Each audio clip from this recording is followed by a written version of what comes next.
দেখি আপনার ইসলামিক জ্ঞান কতটা।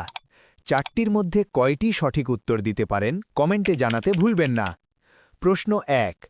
কোন নবী লোহার বর্ম তৈরি করতে পারতেন? ১. হজরত দাউদ আলাইহিসসালাম, ২.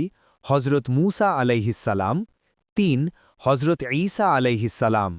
সঠিক উত্তর হল ১. হজরত দাউদ আলাইহিসসালাম। প্রশ্ন ২।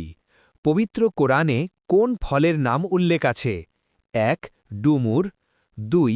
আম, ৩. কমলা। সঠিক উত্তর হল ১. ডুমুর। প্রশ্ন ৩। কোন শহরকে নবীদের শহর বলা হয়? ১. জেরুজালেম, ২. মক্কা, ৩. মদিনা।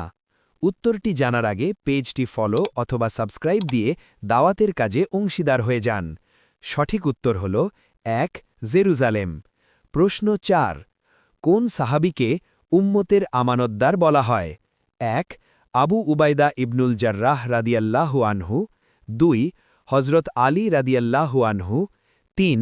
হজরত উসমান রাদিয়াল্লাহু আনহু। সঠিক উত্তর জানার আগে ভিডিওটা শেয়ার করে মানুষের কাছে পৌঁছে দেন। আপনার একটা শেয়ারের মাধ্যমে অন্য একজন ইসলামিক জ্ঞান সম্পর্কে জানতে পারবে। সঠিক উত্তর হল ১. আবু উবাইদা ইবনুল জাররাহ রাদিয়াল্লাহু আনহু।